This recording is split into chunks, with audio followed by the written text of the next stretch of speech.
out. Robert Saleh will get him ready, that kind of thing. But I'm not concerned. Texans are my concern. Look, they nipped us at the heels all season long. I mean, we went on a run. They went on a run. I mean, they were right there with us. Of course, they win the playoff game. We do not. So we, look, it's going to be a tough out. But what we've done, we hope, right? It's incomplete. Look, about the personnel, right? It's incomplete right now.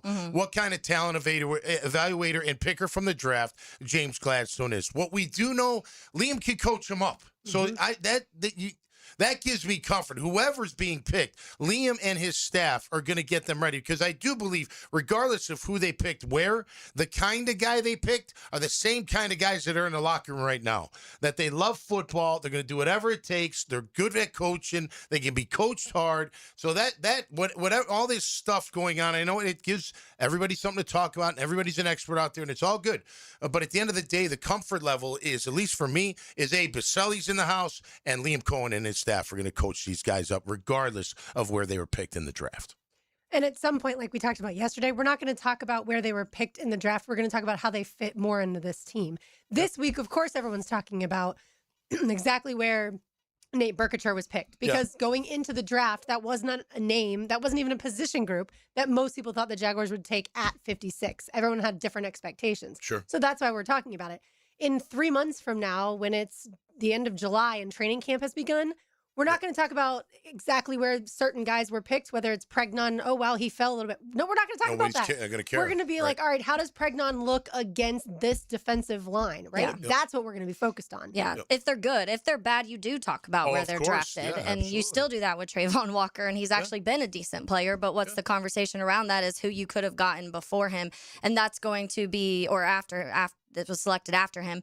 But I do think that's going to be the conversation, because what you're going to see, if they're bad, and that's the thing, we could go in and all of these guys end up playing well and they made the right decisions, not saying all 10, because it's really hard to do, to have 10 of your players that you drafted all. Yeah, if you have 4 guys, and especially towards the top of this list that are, you're like, oh, okay, like maybe that was the right pick. They, it fits well schematically and everything looks like it's working, then it's not a conversation. If not, then it is going to be like, well, what about Anthony Hill? Wonder what he's doing. I wonder what Grayson Halton's doing. I wonder what, so-and-so, just like we did with Watts this year after the Caleb Ransaw injury. So it is part of it, and it does continue to be a storyline down the stretch. How many times do we go back and we're like, holy crap? And like, that's the one thing with the consensus stuff to me is, if you want to be the person that's like if you draft them, if you reach, it doesn't matter, then you can't be the person that's like, oh, we got to steal, because that's the same thing in reverse. So if we're one of those people that in a few years from now are saying, oh, I can't believe they got Puka Nacua in the 5th round, then you can't say it doesn't matter that you reached, because they're the same thing, just in the opposite direction. Yeah, in that vein,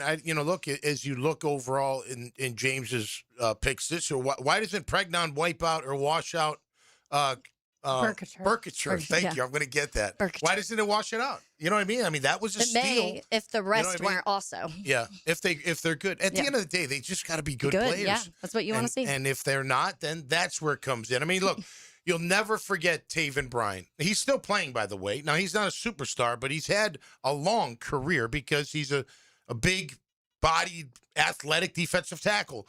But you'll never forget that they didn't grab Lamar. I mean, you'll just never forget that. And regardless of who was our quarterback, it didn't matter. It was Lamar Jackson. And why you wouldn't take that or take him just because it's him. Maybe you don't need him right away, or maybe he beats your guy out or whatever. Who knows? But you'll never forget that. And that's what you're talking about. Now, there's I don't think any of that scenario in any of these picks this year. But if they work out, it's not going to matter. If they don't, you're going to be like, man, we could have had, the one you mentioned, Anthony Hill Jr. I'm not in the room. They know a lot more than I do. I hope they don't miss or regret not taking him. Because especially in division, by the way. I think he you can get to be see it. a wicked good player, and I think Saleh's going to use him the right way, and he's going to be a tough player for them. And what I always say when people ask me is, I don't watch the amount of film that the scouts watch or that draft analysts watch. I can read about players, I can watch cut-ups and highlights, but that's not the same amount of time and effort that they've put into it. And I don't mean just Jacksonville. I mean everybody team in the league. Yeah. So I'm going to go with, if the draft analysts say that, and the scouts believe that it's a good pick or a bad pick, that's more of what I believe. And I read a quote from Bill Walsh today. He said, it never matters where we pick them. It only matters how they play. Apparently, Walsh hated hearing a scout tell him that a player was not a good second rounder, but a great third rounder. He always said the only time people talk about rounds is in draft prep and on draft day, never during a player's career, which we do down the line. We do. But I do appreciate if you have a really good team at the end, and of course we had Tony Baselli on the drill this morning, the EVP of the Jaguars, so he spoke to a ton of this. He's like in the basement. Well, he's exactly dwellers. Right. He's like the layman term person for James Gladstone. Everyone can understand the way that Tony talks about it. But I think he did a good job of explaining not just Nate Berkacher, but in totality for this draft, they fit this team. That's how they believe. Well, we have to wait and find out if it's right or wrong. But that's what they believe, that this is in total making their team better. And for prospect rankings they're just rankings as individuals, not to what team and what scheme. You know what I mean? That's where it gets a little different. You know what I mean? And that's why they grab Berkacher. I get it? Well done. All right, yes. I got it. So, yeah. I will say, Tony had it down, so if Tony can do it, and Tony's famous for mispronouncing things in the past. He's a little high up to mispronounce that, right? Yeah. No, he had them all down today, for sure. Angie's probably making a practice. Yeah. That's right. All right, we will chat with John Helmkamp on the other side, talk about Emmanuel Pregnon, the Jaguars, one of the Jaguars selections, I should say, in that third round. You are listening to Helmets and Heels on 1010XL 92.5 FM. Let's open 1010XL's vault of sports memories. Tebow straight ahead into the end zone, and the Gators have put this one on ice. Collecting memories every day. Jacksonville Sports Radio, 1010XL. Hey, Jacksonville, I'm sure by now you've seen our bright green GFL trucks and containers throughout the greater Jacksonville area. We are an industry leader in solid waste and would love the opportunity to earn your business. We are committed to customer service, reliability, and have unwavering focus on safety. Whether commercial or construction, let us haul your waste away. Call 904-760-5880 to get a quote today. GFL, green for life. When my dad tore his meniscus skiing, he was told that surgery was the only fix. But surgery meant giving up his hobbies, so we went to Southeast Orthopedic Specialists. They specialize in non-invasive treatments that get you back to fighting shape. My dad got a platelet-rich plasma, or PRP, injection. It took a fraction of the time to heal, and now he's back to doing what he loves. Relieve pain and get back to life. Southeast Orthopedic Specialists. When someone excels in and out of the classroom, we should celebrate it. That's why 1010XL brings you the Southeast Orthopedic Specialists Scholar Athlete of the Week. Wednesdays on The Frangie Show, tuned up by the Plumbers and Pipe Fitters Local Union 234. Storms are part of every season. Make sure you're protected. Call American Electrical to make sure you have the best in surge protection. Don't lose your home electronics to a lightning strike. Call 737-7770 for American Electrical. Good people drink good beer, and great people drink Mocama, a refined craft brewery out of Fernandina Beach, Florida. Mocama Beer Company brings sophisticated flagship beers, including Cosmico IPA and Dune Garden Lager, to the greater Jacksonville area. Whether you're hitting the water with friends or enjoying a backyard barbecue, Mocama has the perfect pair for your summer activities. Look for us wherever great beers are sold and find your Mocama.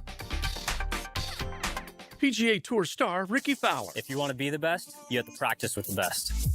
That's why I had Southwest Greens install and maintain my putting green, and my synthetic lawn, and my chipping area, and my practice bunker area, and my bocce ball court, and our pole vaulting area. Southwest Greens is the world's premier manufacturer and installer of putting greens, synthetic grass, chipping areas, practice bunkers, and just about anything else you want to do in your yard. It's Southwest Greens. Log on to southwestgreensofjacksonville.com to see what they can do to your backyard. When you hear Florida Gators baseball on 1010XL, it's brought to you by Renewal by Anderson Custom Windows and Doors, Randy Marion Cadillac of Jacksonville, and by the personal injury attorneys of Farah and Farah. It's time to take your season to the next level when the Jaguars return to the bank in 2026. Become a season ticket member and unlock exclusive access to ticketed events, members-only experiences, NFL membership club perks, and more. Availability is limited due to in-bowl renovations, so don't wait. Call 904-633-2000 or visit jaguars.com/season tickets to secure your spot at the center of the action. We'll see you at the bank this fall. Hi, this is Dave Barker. Multi-unit hair grafting is now available at IHRS and can give you 3 times more hair in one procedure over a traditional hair transplant.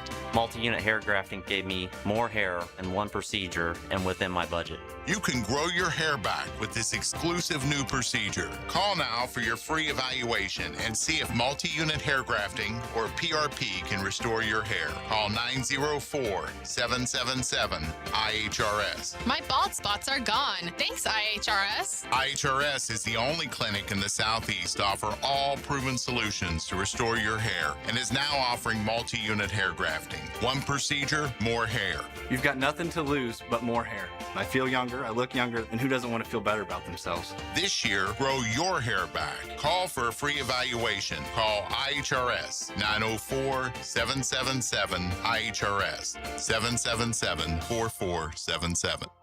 1010XL, presented by Farah and Farah, exclusive injury law firm of the Jacksonville Jaguars. When it's game time, Farah doesn't flinch. Here's another call on the 1010XL hotline, driven by Key Buick GMC, home of the lifetime powertrain warranty. I'm waking up.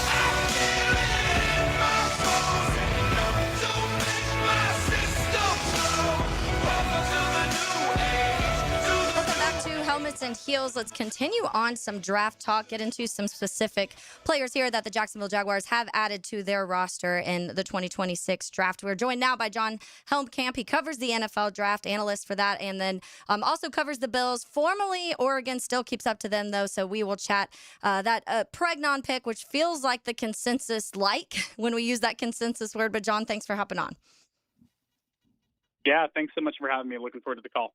Let's start with the overall, as you do cover the NFL draft as a whole, and a lot of these prospects. You were on my podcast, and we got into several of them. But the overall thoughts of the Jaguars draft, because there's been a lot of conversation about the consensus and how there may have been some reaches and going for that blocking tight end with that first pick that they had at 56. But chat a little bit overall about what you see that the Jags did with the draft.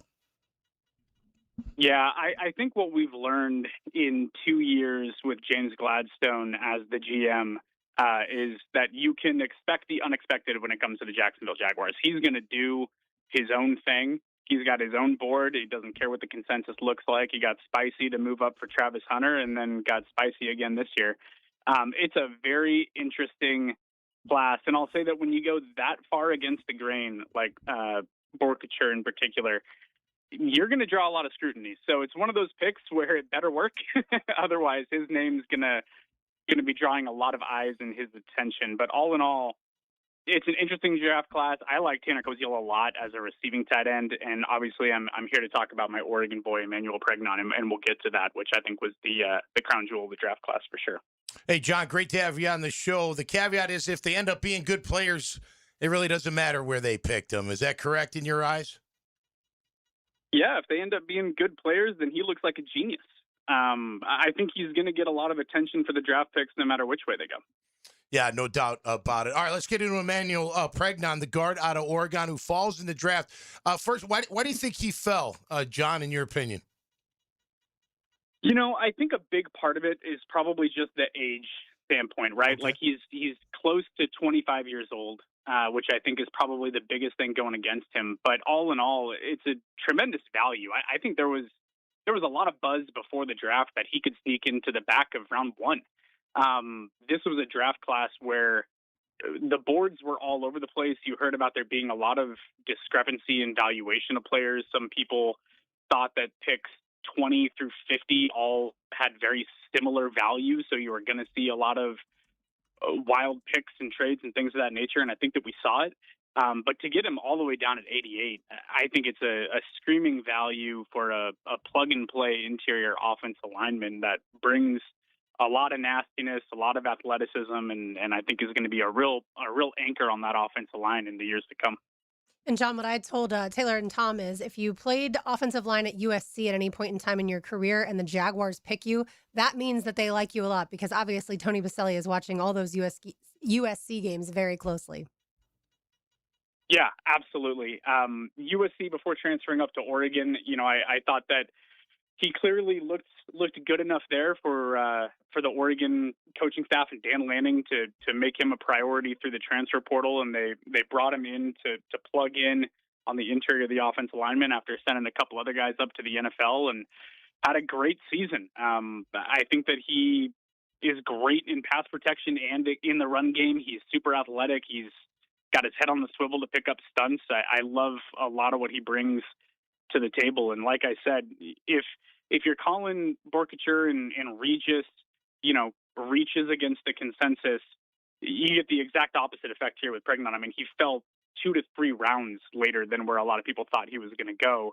I think a big question that I have about the Jags draft class, if you just flipped Emmanuel Pregnon and Nate Borkature, how would people feel about it? Because you'd be getting, a consensus late first, early second offensive lineman at pick 56, which you'd be like, okay, that looks great there, a little bit of value. And then you'd be getting a blocking tight end down at pick 88. So if you just flip their draft positions, it looks a lot different on paper. But clearly they have their own priorities. Yeah, John, we had that conversation a little bit ago about the possibility of waiting for Nate to at that pick 81 or 88 and then going Pregnon. But they did, and it seems like they had this plan. They said they nailed was the term they used, nailed 10 of the 11 picks, meaning they got the 10 of the 11 they drafted they had on their board that they really wanted. But I did want to go a little deeper into that run game side of things because that was identified very early on in this offseason as an issue by Liam Cohen. Somebody asked him early on about the stink, and he mentioned the stink of, some of the wins covered up some of the stink of things that were happening. And somebody asked specifically, was that the run game? And Liam Cohen said yes. And so that's why we feel like when you add a blocking tight end and then obviously adding another guard too. But chat a little bit about that when it comes to him specifically with Pregnon and that run, the run side and the run game and how he can help. Yeah, I think he's a huge add to the ground game. And clearly when you use your first pick in this draft class on a blocking tight end and then come back and get an interior offensive lineman that's good at getting out in space, that's good at cleaning up the mess, that can get to the second level well, that's got good reach, good athleticism, and just a nastiness to him. Like, I think I saw a quote when speaking with the Jacksonville media after getting selected that he likes to impose his will on defenders, which is exactly how he plays. Jacksonville had an identity that they were going for in this draft class. That was clearly what they wanted to address the most. So I think the Pregnon, he factors in great there. Like I said, he gets out in space very, very well. And when you're talking about a team with such, quick and explosive offensive playmakers, him being able to pull and kick out defensive ends on the other side of the line or be able to climb to close out those linebackers and open up some running lanes, I think is going to be incredibly important. NFL draft analyst John Helmkamp is here, our guest on Helmets and Heels.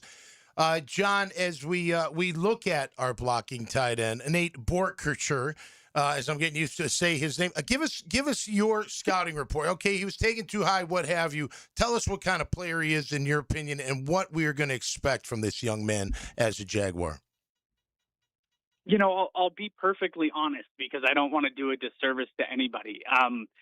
He wasn't for me. He's not a player that I thoroughly liked. He played many seasons in college football. I think he had five years, but only had 38 career receptions.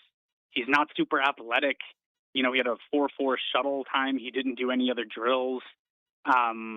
He's not a big yak guy. He's not going to help you out in the passing game. And when it comes to the blocking, his PFF run blocking grade was below a 70 in his last year in college football. So people are calling him a blocking tight end, but it's not like he particularly flashed elite ability there either. So I don't know. I don't understand it. To me, it seemed incredibly rich of a draft pick to use on him.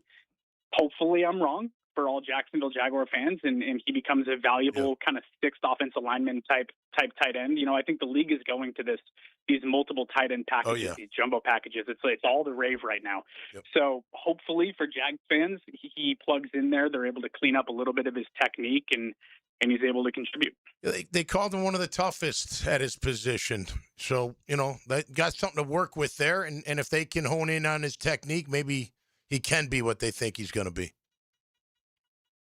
Yeah, I think he has the attitude for it and the willingness, and I think that goes a long way. You know, a lot of times you'll see tight ends or wide receivers that just don't put their head in there, that don't want to block. I think that he has that going for him at least. So hopefully the willingness and the added kind of scrutiny that'll be on him being an early draft pick, he'll own his role as a blocking tight end, and that'll be the focus of what he develops. He played left guard, obviously, for Oregon. He played left guard at USC. Do you think he's a guy that could switch over to right guard if need be? Pregnon, yeah, absolutely. I think that he can easily shift over to right guard if needed. I think right guard is a position that he looked pretty comfortable in when asked to do it at Oregon.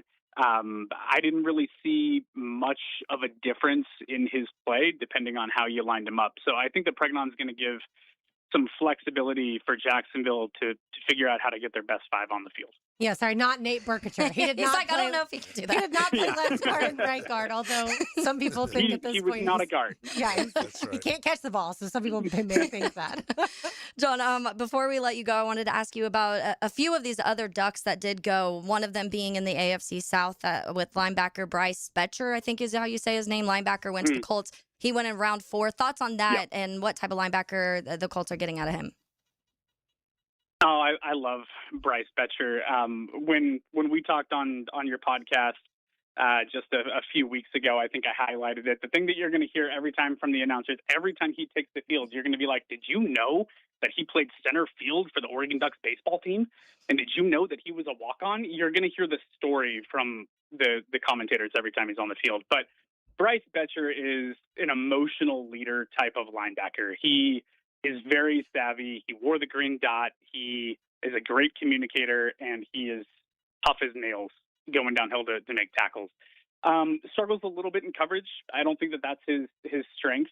But in terms of a solid and willing tackler, I think that he profiles as a great run stuffing linebacker at the next level. I think that he's going to have a good career.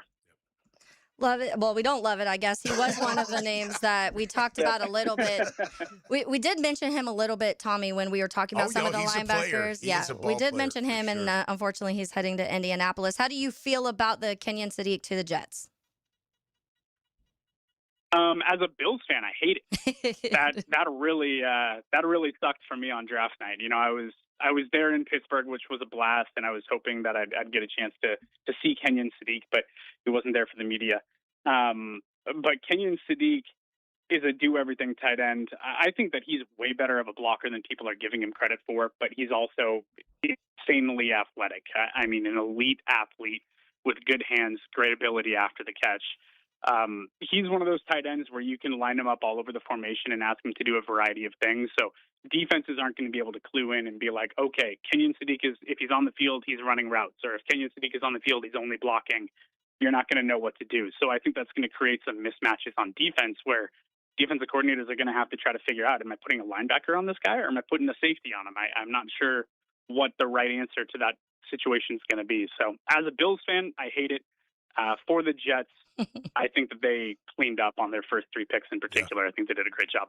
Yeah, we can relate to that. All right, John. Well, thank you for hopping on with us. We appreciate it. We'll, I'm sure, enjoy these guard battles that we'll see in camp with the Jaguars. Yeah, absolutely. I'm hoping that he comes out and earns a starting role right away. All right. Thank you. Have a good one. Thanks, John. Thanks so much. I'm very impressed. Taylor did not ask about Dylan Thieneman. I was about to. Do you guys want to talk about him for 5 minutes now? I did a whole podcast on Thieneman, so I'm good about it. I did want, like, if we had a little bit more time going into some, because I'm pretty sure the Jaden Kennedy kid is also from Jacksonville, so I was going to mention him a little bit because he got drafted too, but ran out of time. We'll have whole off season. I mean, I didn't like hearing, about Borkacher.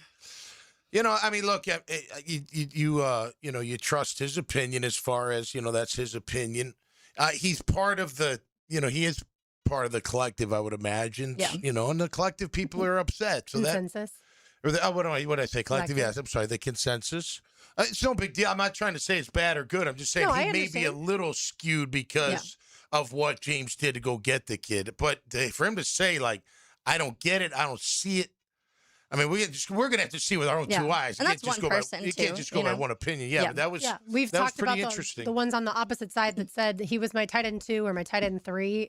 Everyone's vowels are different. Yeah. But I understand because he didn't have a ton of production as far as catching the football in college because the way A&M's offense was, their wide receiver was restrained. I don't care about his production, because I know he's a blocking tight end. Yeah. But I don't like hearing that that didn't even appear to be his strength either, at least from John Feldkamp's point of view. Home camp, yeah. Yeah, home camp. I was just looking at the 2024 USC depth chart, right? So Zachariah Branch, who ended up transferring to Georgia, was on that team. Mekhi Lemon, Jacoby Lane. They had Jonah Monheim, obviously Emmanuel Pregnon.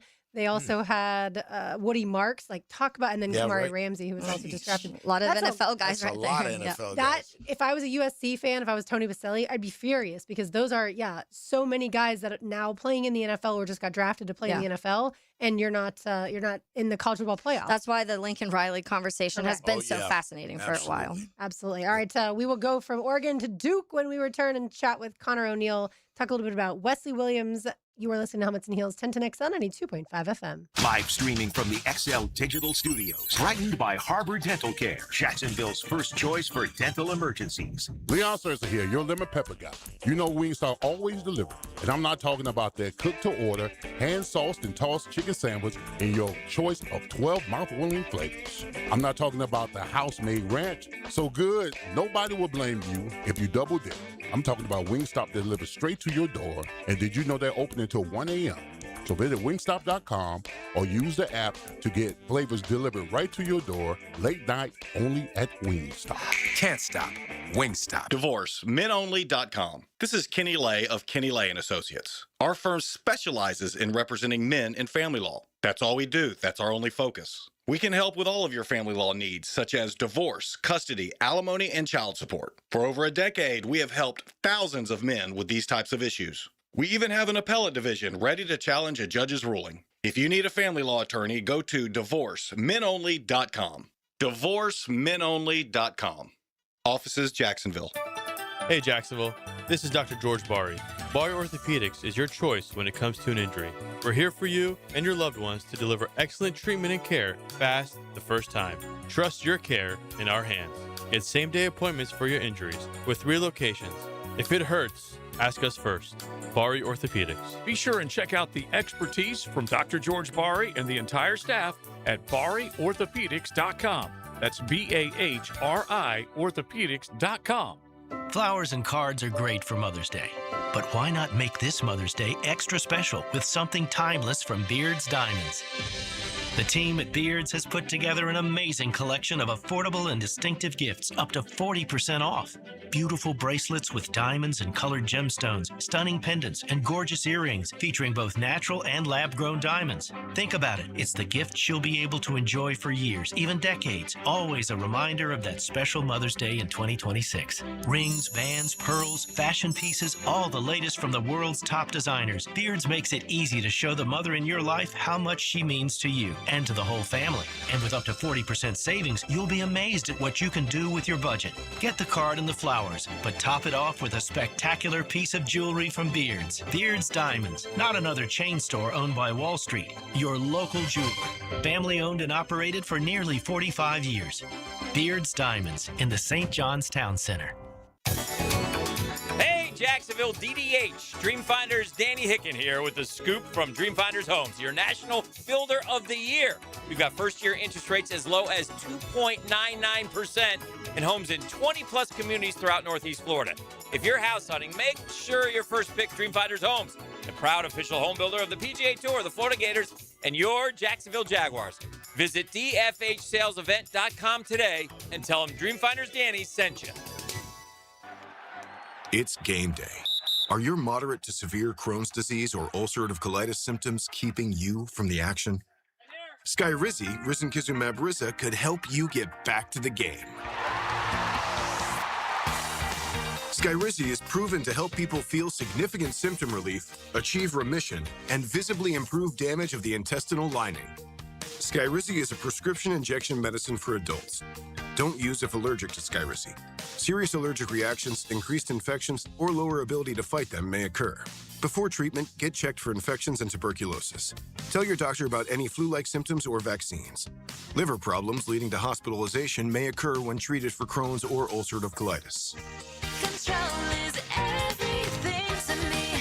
Ask your doctor about Skyrizi, the #1 prescribed biologic in Crohn's and ulcerative colitis combined. Learn more at skyrizi.com or 1-866-SKYRIZI.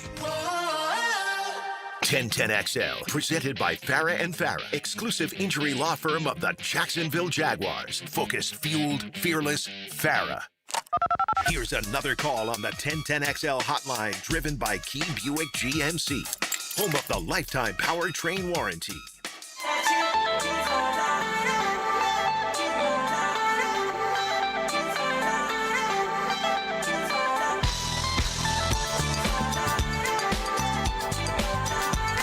Continuing on some draft talk on helmets and heels, now joined by Connor O'Neill, publisher for Deacons Illustrated, covering Duke athletics and football. So now we're going to move on to another Jaguars selection, and that's edge rusher Wesley Williams, who they got in the 4th round. Connor, thanks for hopping on with us. Yeah, no problem. Thanks for having me, Taylor. I do want to start, Connor, with the kind of overall of the Duke defense, what it looked like, some of those strength weaknesses, and from there we can kind of go into Wesley Williams' role in that defense and how it kind of progressed over the few years. But just start with that defense in general, the last couple years with him on it. Sure. So 2 years, it's really 2 years of Manny Diaz's defense, and they were a lot better 2 years ago than they were last season, even though they've got an ACC championship to show for their year last year. Their defense was not up to the same level as it was the year before. And it's a little puzzling because they had the individual talent. I mean, along with Wesley Williams being picked, Chandler Rivers got picked in the 5th round by the Ravens. And they only had one offensive player drafted, and that was a 6th-round pick from the offensive line, Brian Parker, the 2nd. So a little bit mystifying why their defense wasn't as good this year. It quite simply came down to they gave up way too many explosive plays, and a lot of those happened on the outside. And even to get a little more specific, a lot of them happened on quick passes. So I don't know if you're really crushing a defensive end for not being able to get to the quarterback in like 1 second for a screen pass, but that's what their defense looked like the last couple of years. Well, we traded up to grab him, so they had to have a good eye on Wesley Williams. Connor, a relentless motor. I read about him. The guy's constantly getting after it. He's a physical player, a little bit better versus the run than rushing the passer, but had 8 sacks, like you said, and then this year only 2. But tell us what we're going to see out of him. What did you see out of him, and what excites you about him being a Jaguar? Yeah, the motor is great. He had, if you go back and watch the overtime of the ACC championship game, Virginia had a crazy personal foul when Duke scored their touchdown in the first possession of overtime. So Virginia had the ball on the 40, and they ran a trick play. And basically the reason the ball gets thrown and the ball is there to be intercepted by a Duke linebacker is because Wesley Williams stayed home.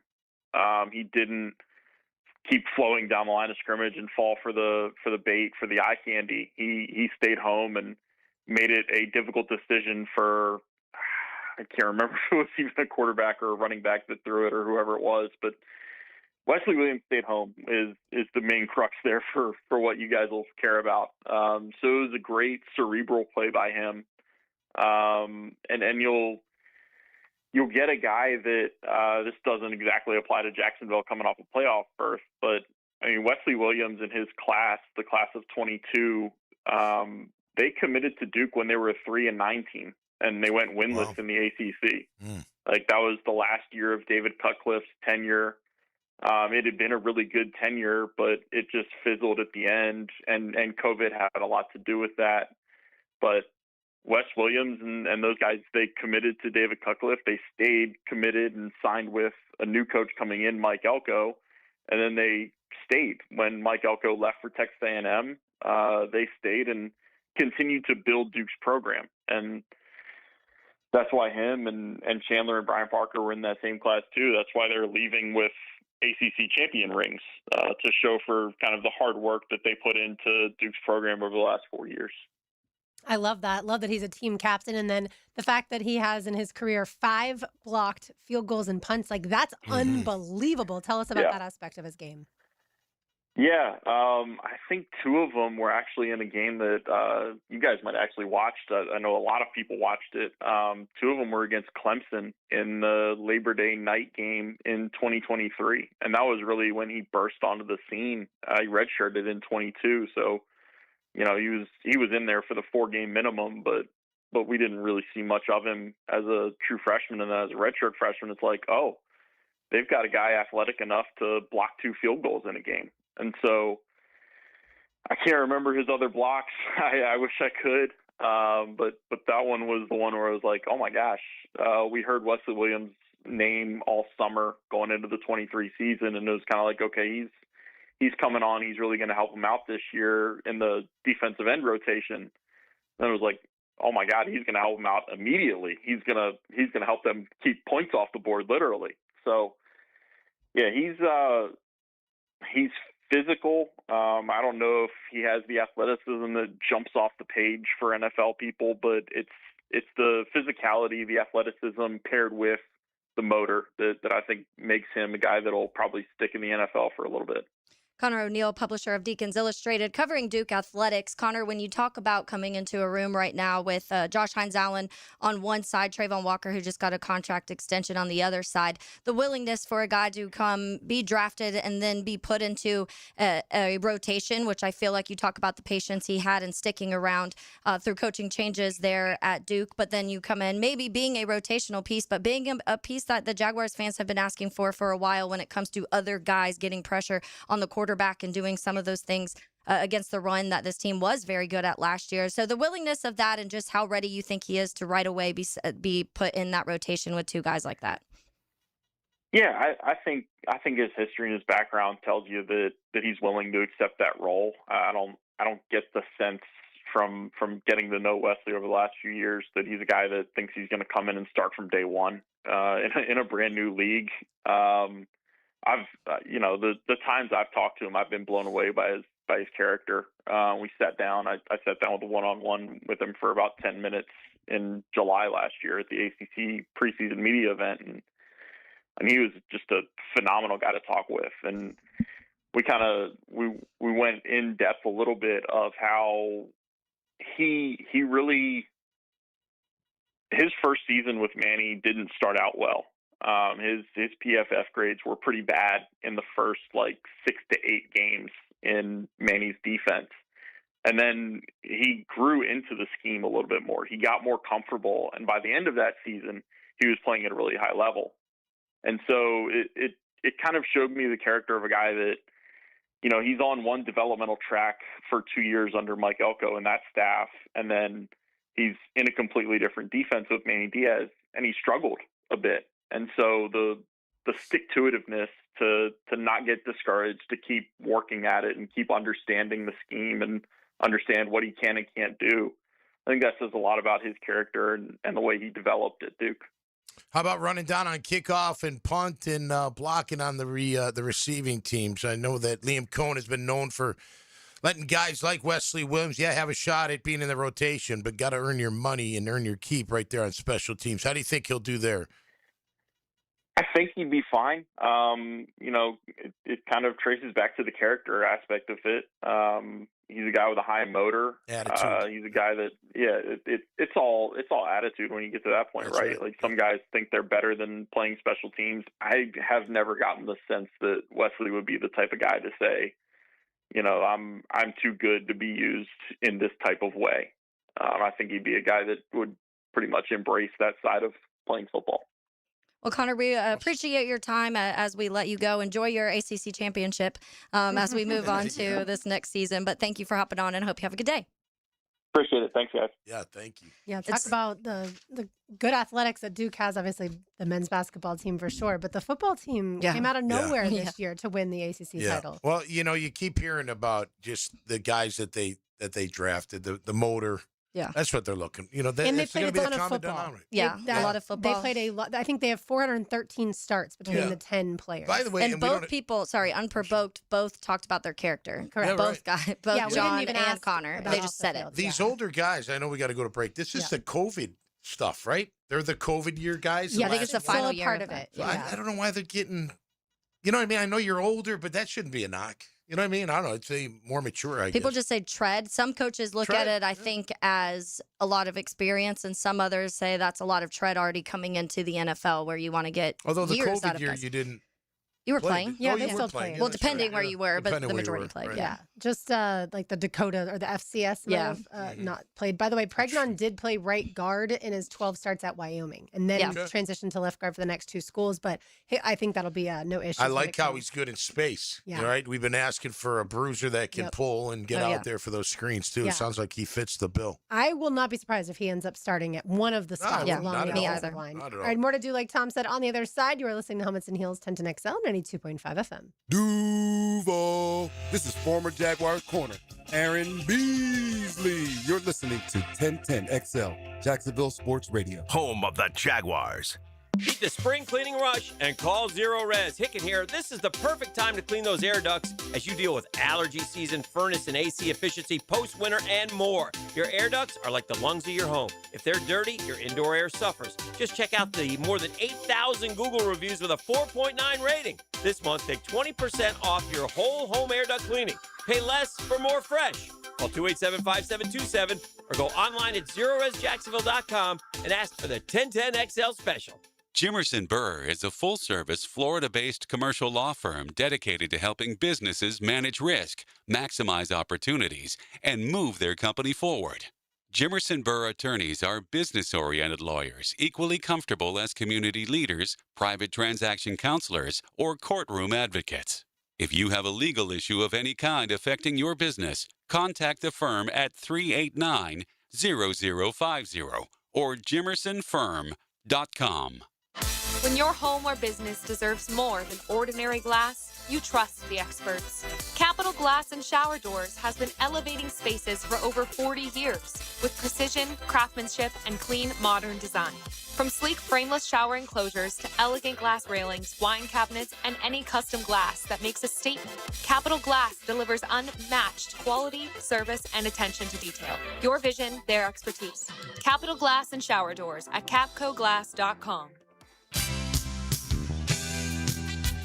Credit card interest rates are now over 29%. Most people are only making the minimum payments, so they're getting nowhere. Hey, Prosser here, but here's what many homeowners don't realize. Using the equity in your home, you can easily access hundreds of thousands in cash. With Loan Pronto's Rapid Equity Loan, you can pay off your credit card, your existing HELOC, your car loans, or get money for that home improvement project. One client just got $100,000 approved and saved over $1,500 a month. Here's the best part. With Loan Pronto, you can do it all from your phone.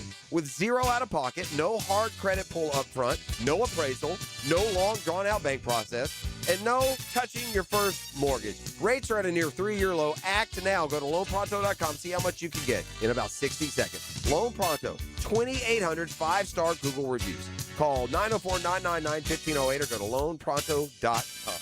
Equal housing lender, NMLS 1661781, NMLSconsumeraccess.org. Hey, this is Lauren Brooks. You know, my whole family was impressed with the closets we got from Closets by Design.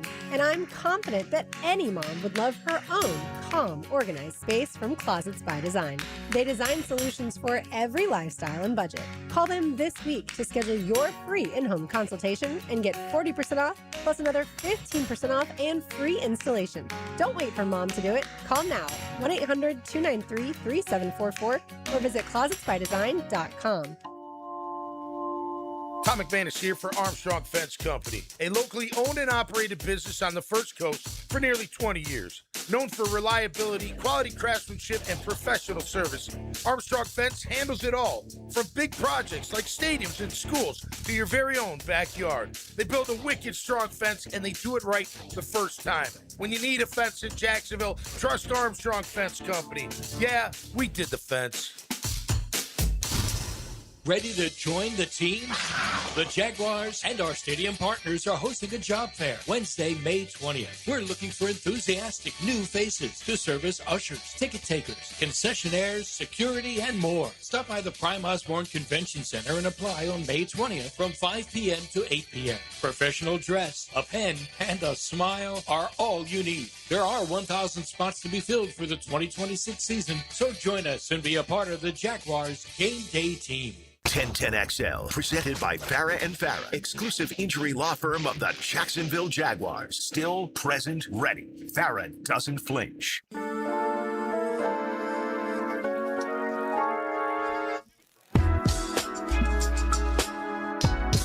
the Jaguars news world, the Dolphins are expected to hire Jaguars senior personnel executive Josh Scobey, Scobey, everyone.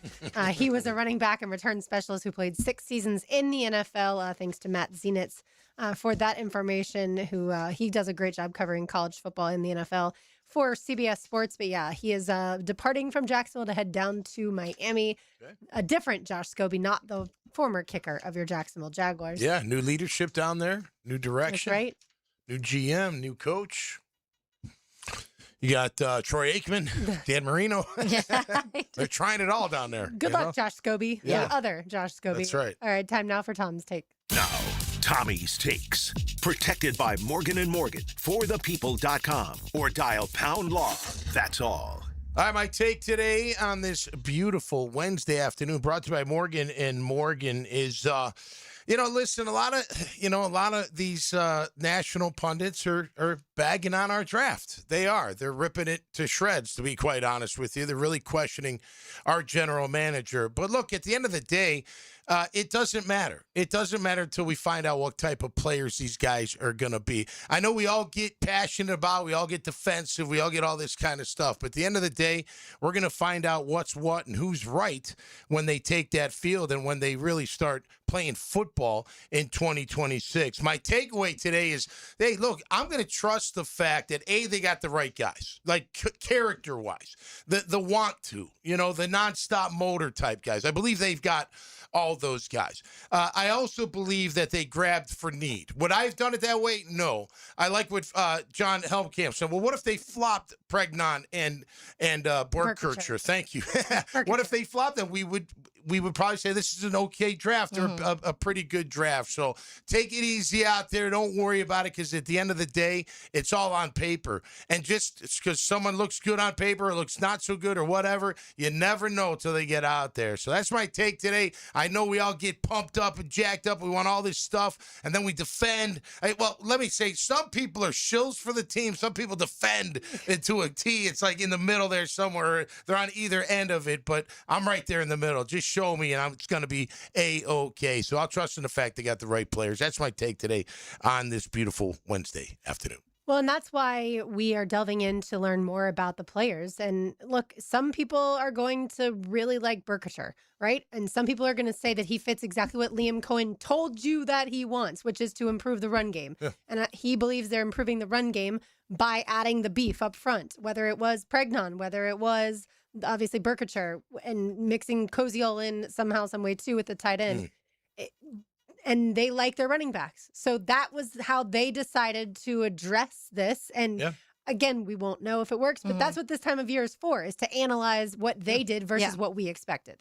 Yeah, and I think, you're allowed to have your opinion on whether you like or don't like, and the players you liked. And at the end of the day, though, everybody's on the page of wanting this team to continue to win. That's something that we've talked about this whole offseason, of not having another 2017 or 2022 and continuing on to win. And so you're allowed to have your opinion. That doesn't mean that you're like rooting for this to fail. Of course, most people who don't like it right now are probably, at least the ones here in Jacksonville or media that are at the station, are like, hey, we want this to work out, but you're allowed to have your opinion of what you like and don't like and how you thought things were going to go and what you thought may help or not help. But at the end of the day, everybody's ultimate goal is just to want the Jaguars to win and for the Jaguars to win. And so sometimes you say, which I have multiple times, of like, I hope I'm wrong in this situation. And I've done that many times on this show because there's been moves throughout the 10 years I've been here that I haven't agreed with. And some I've been wrong, some I've been right. And that's just how this industry is. Even at the general manager level, there's going to be moments where we saw last year, we saw the Jordan Lewis and Jacoby Myers looked great. We saw Greg Newsome didn't. So we saw also Liam Cohen in one season do right things and wrong things. And I think that's just kind of part of what it is. You're not ever going to be 100% when it comes to this because the draft is a science. Free agent. You're taking chances. Yeah. And again, having the right guys that will be coached hard and they'll accept that and thrive in that. That's half the battle. You know, he's going to do that. He's going to make sure that they're held accountable. And when you got that together, I mean, you can do some, you can get back into that tournament. Yeah. Be one of the better teams in the AFC. And we know about Pregnon, like he's really good in the weight room. So maybe this offensive line needed a little bit of juice, right? Like in the weight room, they need beef. They need to be challenged a little bit in that area, right? Like Pregnon's going to come in and work, basically make them work even harder. Yep. And then when it comes to a guy like, who am I thinking of? One of the last draft picks, Parker Hughes. He put up 225 25 times easily, like another weight room guy. And maybe that's what they felt like, that linebacking core. You know what? They also needed to work a little bit harder. And I'm not saying that that's why you draft guys is only for the weight room. I'm just saying they're getting added bonus of that. Because again, they've talked to people within their lives, their sphere of their life for 11 months now and beyond. Yeah. So that's the type of thing that they're going to bring. Yeah, I mean, again, it's not just talent. It's talent meets scheme meets the personality of the team. And you got to have those kind of guys that want to do what the coaching staff wants them to do. And if they're too hard on them and they can't handle it, they wouldn't be Jaguars. I mean, that's part of the whole thing. I mean, you can't have guys that don't adhere to the critique or to the, the accountability from the coach. If they walk around thinking, nah, I don't need to listen to him or do that, I got my, then it's not going to work. And they're not going to have that in their locker room. They're just not going to have it. So trust in the fact they got the right kind of guy. And that matters. I mean, I'll go back to our team, and forget the talent. We were all the same. We're all the same kind of, just guys, love playing football.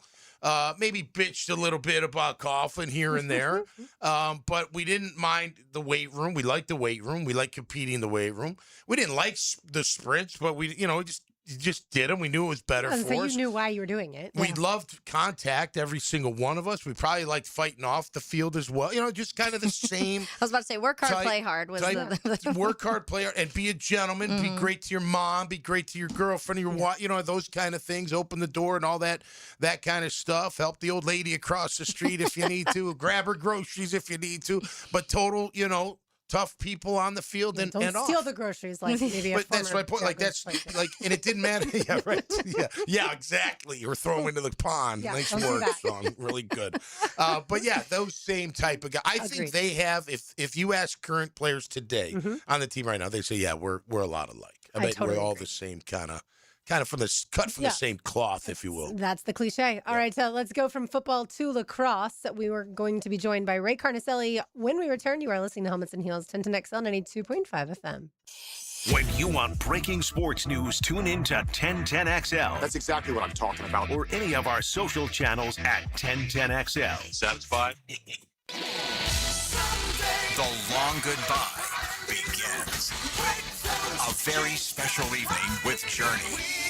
Final Frontier Tour, Saturday, May 16th. ViStar Veterans Memorial Arena. The lights go down one final time.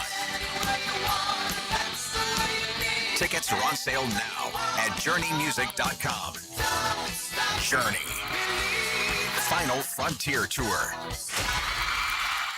When you want to be heard, send your opinion to the 1010XL text line, designed by Lifetime Enclosures. Thank you for believing in me when the bosses didn't give me a chance. 641-1010. No texting and driving. Get your thoughts heard on 1010XL. Yeah, I know how awful it is to get injured, but not like my friend Tom, who got rear-ended last year. Tom McManus here. Morgan & Morgan can help you. They're the largest personal injury law firm in the nation. 1,000 lawyers, 100 offices across the nation, and over $30 billion recovered. And guess what? They don't get a single penny unless you do. A proven track record with backup. Hard to find these days, but not with Morgan & Morgan. For the people, that's right. Get injured due to someone's neglect, get paid. Dial pound law or check out forthepeople.com. Attention business owners and sales professionals. Still hearing, I need to think about it? Pat McManaman from Sandler Sales. We can help. There's a 2-day sales boot camp in Jacksonville, May 13th and 14th. We'll show you how to handle objections and close more deals without being pushy. Call us at 904-646-1900 for more details. 646-1900. Let's get your business and top-line revenue growing. The flagship station of the Jaguars. WJXL AM Jacksonville Beach. WJXL FM Jacksonville Beach. Attention men and women. If you'd like to get your hair back, then you need to listen to some of our clients. John in Orange Park. IHRS showed me what was causing my hair loss and helped stop it. Call IHRS now at 904-777-IHRS. Find out how to grow your hair back with a free hair and scalp examination. Diane from Ponte Vedra. Now I have what lotions couldn't give me. Thick, beautiful hair. Hurry and receive a free hair and scalp examination and get 2 weeks of laser treatments for free. Call IHRS at 904-777-4477. Hairforme.com. I'm with Craig from Cycles of Jacksonville. Honda going off-road. They've got it all. 2-wheel, 4-wheel. What's happening, my man? Man, they've got the Talon. They got the Talon R. They've got the Talon Live Valve. If you're looking to do some farm work, they've got the Pioneer 700, Pioneer 1000. Legendary Honda reliability. Super fun. Dirt bikes, of course, always amazing. More podium finishes than any other company. Can't go wrong there. And families love it when they go off-road with Honda. Check them out. Cycles of Jacksonville on Atlantic near Regency. CyclesofJacksonville.com.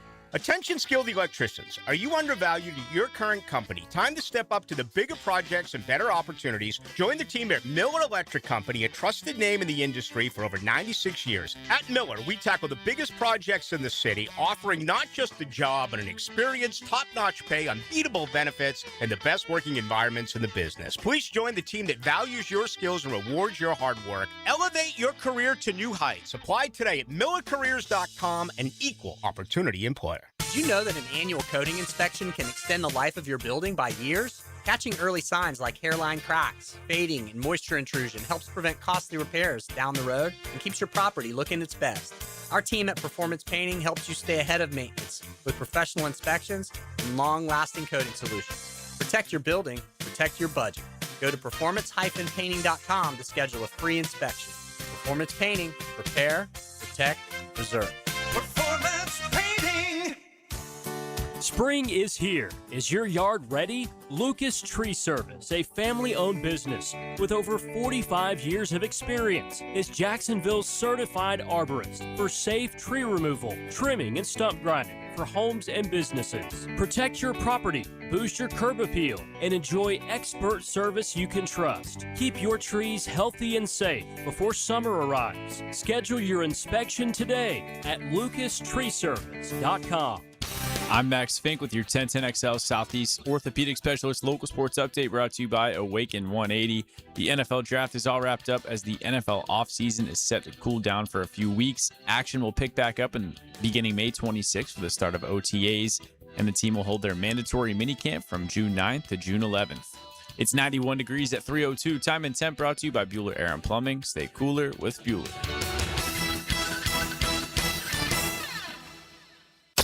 1010XL, presented by Farah & Farah, exclusive injury law firm of the Jacksonville Jaguars. When it's team time, Farah doesn't flinch. Here's another call on the 1010XL hotline, driven by Key Buick GMC, home of the lifetime powertrain warranty. It is time to talk lacrosse. Ray Carnicelli joins us now, the play-by-play voice of JU men's lacrosse, and of course, a lacrosse legend around these parts. Ray, thank you so much for hopping on with us today. Oh, I'm excited to be back on the air, and it's a fun time of year for us lacrosse fans. Absolutely. So let's get it to we'll start with the women's ASUN lacrosse championships, because the women actually play tomorrow. They take on Liberty at 6 p.m. The game before that, Lindenwood versus Delaware. So let's talk a little bit about that JU women's lacrosse team and just how good they are with the second seed this year. Yeah, they're very good. They've had some close losses. Teams like Towson and Navy, Delaware, Colorado is ranked. They lost to the Gators, number 5 in the country, by 1 goal. They lost to Delaware in conference team by 1 goal, and that's the matchup people are looking for if they can get through the semifinals tomorrow with a bid to the NCAA tournament on the line. So they've beaten teams like Brown and Marquette. So some of the blue bloods. So the JU women are right there, ready to punch their ticket. Quick question, Ray, when it comes to the conferences. Obviously, a team like Delaware is not normally in the A-Sun, but when it comes to lacrosse, it's different. I know Florida, like you mentioned, there is no SEC lacrosse when it comes to that, those conferences. And so how do they decide who's going to be in what conference? It's basically just a negotiation. If Delaware's conference doesn't host lacrosse, then everyone's kind of a free agent. Similarly with the men, you've got teams like big programs like Air Force and Utah who are in the A-Sun with Jacksonville. So when conferences don't sponsor lacrosse, it's and every man and woman for themselves. Do you think it's a chance to get that AQ, just like in basketball. They can get an AQ if they win the tournament. Okay, sorry to interrupt. Do you think we'll see an SEC tournament as far as one day down the line? Maybe for the women, never for the men. It's just not going to happen with the lack of programs in Title IX. But the ACC has it, and the SEC probably just needs a couple of more teams. So I think it's inevitable for the women. Right. Speaking of the men, JU men's lacrosse closed out their regular season dominant performance over Mercer, 17-7, earning that number 1 seed. And now they get a rematch against Mercer on Friday as they enter the ASUN tournament. So talk a little bit about that matchup, winning 17-7, and how that can carry over into this first matchup in the ASUN tournament. Yeah, I actually went up to that game in Macon. I didn't have to call a game. It was fun to go watch a game as a fan. And Jacksonville dominated them. The expectation is that they can dominate them again, but that's why they play the game. And last year in the ASUN tournament, Jacksonville was the number 2 seed. They lost to the number 3 seed Air Force that went on to beat Utah. So the 3 seed won the tournament last year. This year it's Air Force.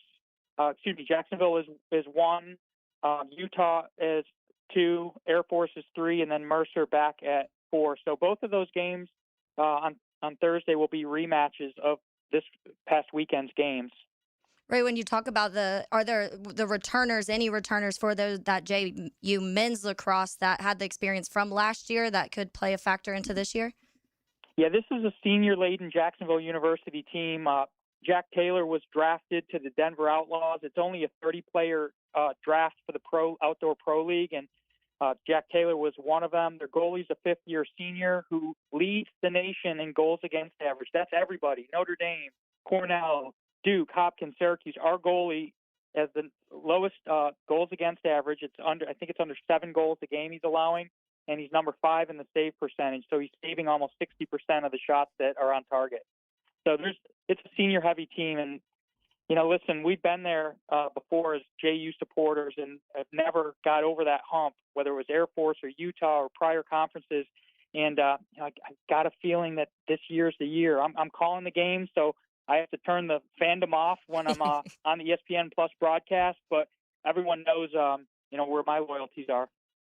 Ray, great to have you on the show. Really appreciate the time. The first time I ever saw lacrosse was in college at Boston College, watching the men's them practice, and they did lose their program. The men's did to Title IX.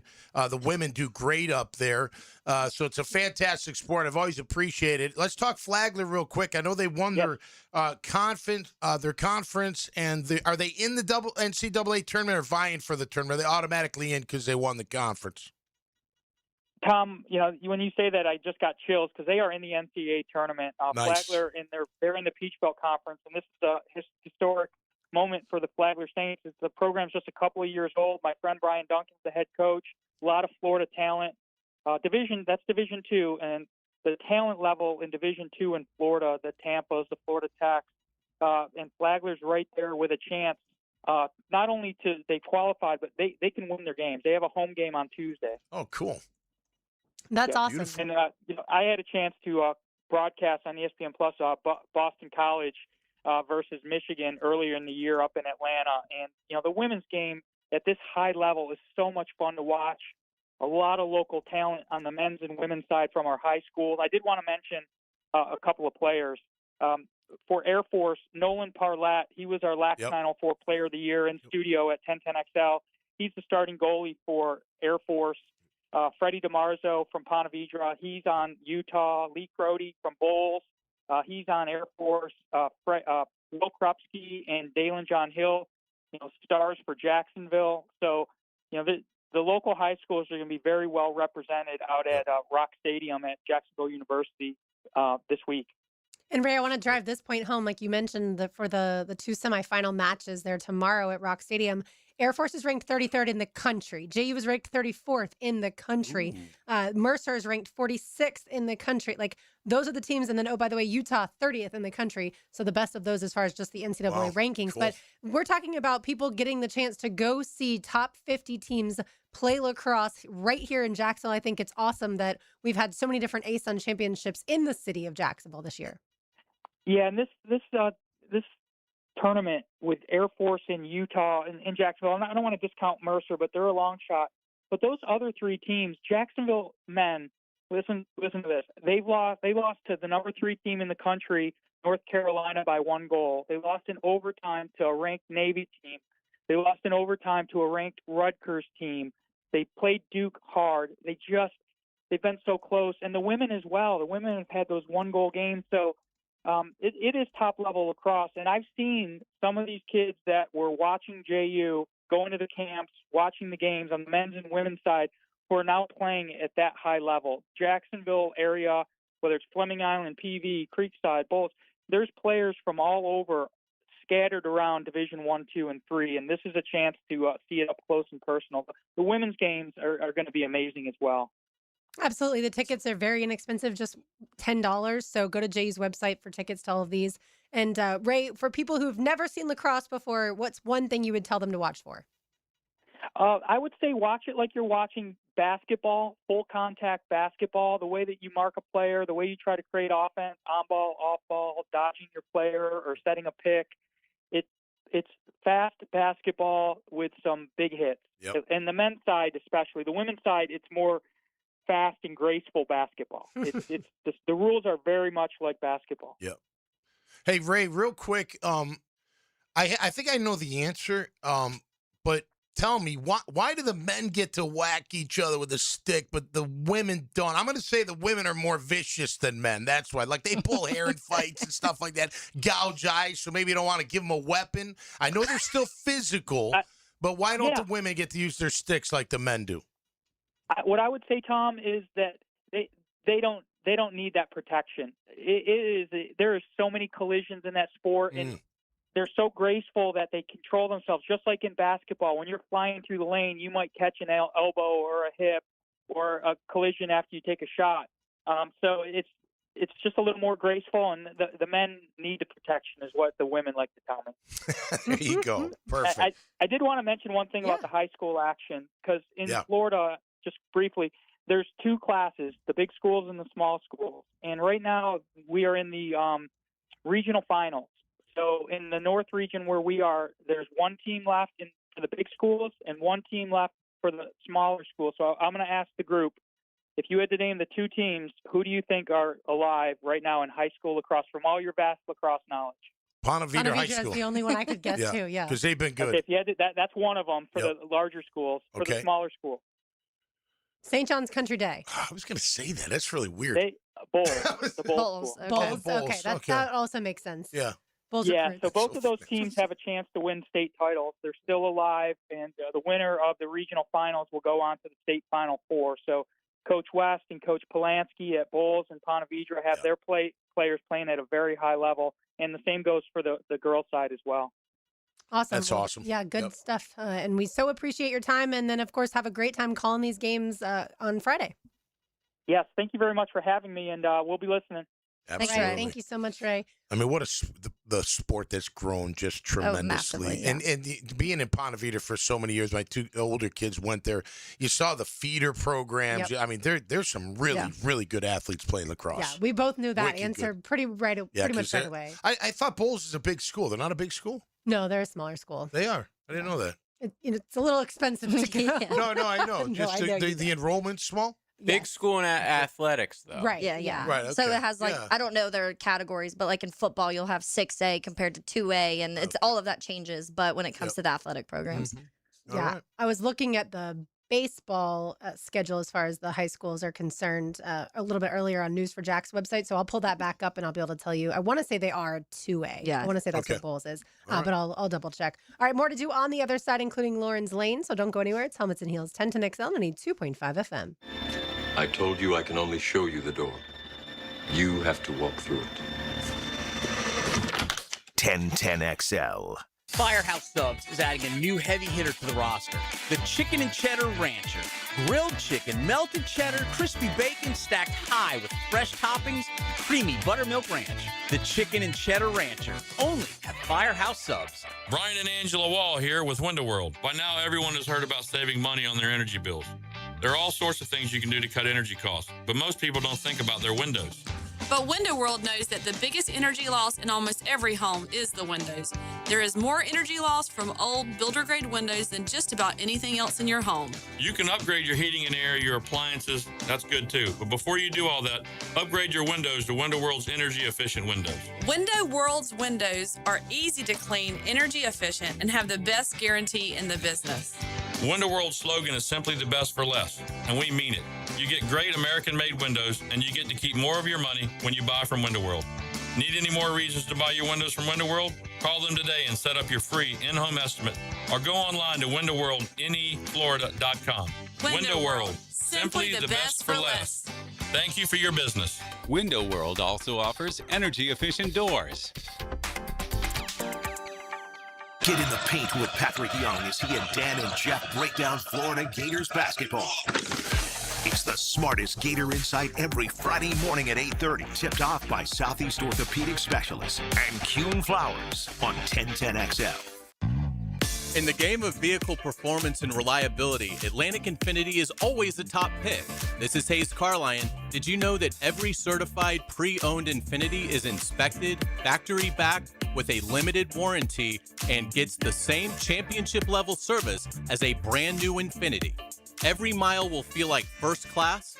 Check out their full certified inventory now at AtlanticInfinity.com or visit Atlantic Infinity off Atlantic near St. John's Bluff.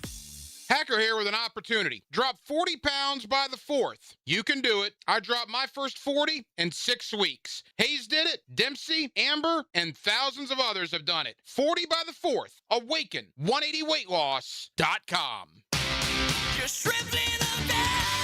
Baseball is back. Jumbo Shrimp Baseball at the newly renovated ViStar Ballpark is your home for affordable family fun. Tickets start at just $5. Fireworks after every Friday home game and kids around the bases after Sunday games. Log on to jackshrimp.com for tickets and details. Jumbo Shrimp Baseball. Affordable family fun.